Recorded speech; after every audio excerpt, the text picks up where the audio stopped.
Okay, so I had someone ask me a question on YouTube about running a microphone through the preamps so you could record with it. He said he couldn't get a strong enough signal, and I guess I didn't know, so I thought maybe you could just take an XLR 1/4 inch adapter and use that, but that won't work. And I've had mine in storage for quite a while, so I decided to pull it out and play around with it. Something I've been meaning to do and just never got around to it anyway. But in order to do this, I found that you need this little guy right here. It's a Shure A85f. It's a matching transformer, so it's I guess I don't know what year, but when these were made, microphones were a high impedance. Now modern microphones, they're low impedance, so you can run farther cable runs and you have less interference and things like that, I guess. But they also call it high Z, low Z, but these old reel-to-reels require a high Z microphone. It's looking for a high impedance signal, I guess, to amplify it properly. But so if you try to run a low Z through this, you're not going to get anything out of it. So, but that Shure adapter, which is what that looks like, it just ties onto your XLR cable, and then you can go to your dynamic microphone. Obviously, you can't use a condenser mic without having some type of a phantom power to power that, but you should be able to use a condenser mic also. But for any dynamic mic, this is going to work fine. And first thing you're going to want to do if you're going to record with this, just like if you were going to use it as a guitar amplifier, you have to engage the record mode on your reel-to-reel first. So you can take the tapes off, and you can shut your motor off. You don't need it either. Basically, you're just pushing the red button and engaging it over to record, which will make the record light go on, and then it engages the preamps in order for the signal to be sent out.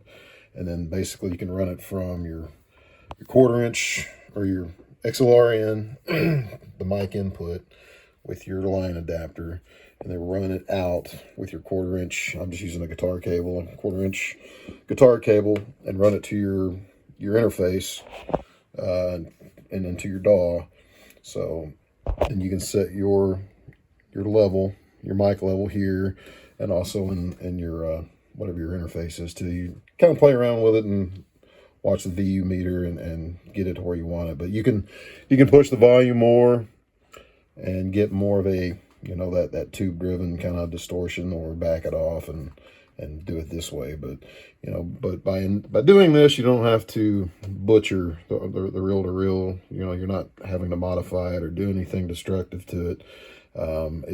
If your tape section still works, and mine does, I can still works great, plays tapes and everything. So I don't want to do anything to change it. I just want to use these as pre's.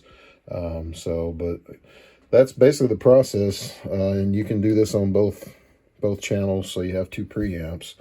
But you'll need this line transformer in order to do that. So they're about $25 on Amazon or Sweetwater. And then one other problem that I noticed, I couldn't get the right channel to send a signal out on my mic. So I was doing the left channel, and it was fine, but the right channel wasn't working. And it would work when I was playing back tapes, but not when I engaged it to try to use it as a preamp. So then after a while, I finally figured out that on the back, from one of my previous videos, I talked about it too. Spin this thing around. You can see this big long engagement arm that runs down. And what this does is when you put it into record mode, that arm physically moves over this way, and it pushes these two buttons on each preamp. If I can get it in there. There's these little white buttons here, one there, and also one down here.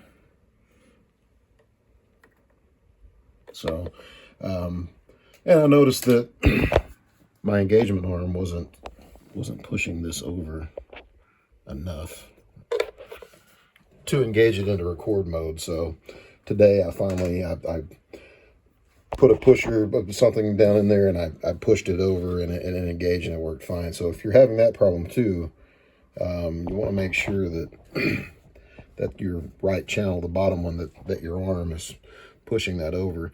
If you took the preamps out of the cabinet and unhooked it from this, then you could just, you know, you could just push the button over and it'd be fine. But again, in case you're having that problem, that's something else to keep in mind. So, but I did record a short vocal, and obviously you're not getting hi-fi sound here, but you can get an idea of what it sounds like, and it came out really well. Has a really nice round tone to it.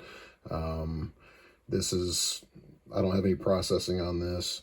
I did put an input compressor on, a plug-in on it before, so on the pre, but just to get a little idea of at least what you might expect. So now time takes a toll on the reasons why I've walked away from the light, and maybe someday I can confide how I lost my sight. Okay, and then if I add my effects to it, post effects,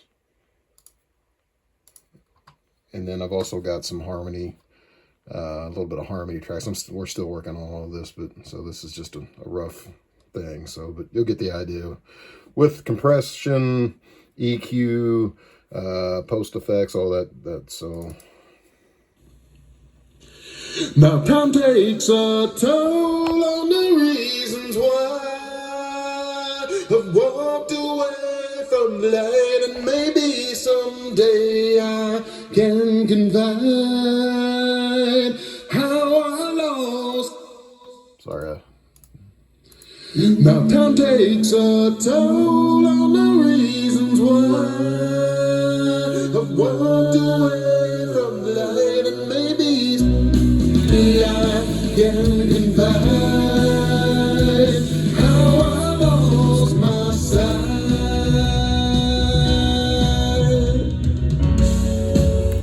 So, anyways, I think that pretty well explains everything. But so you can see it.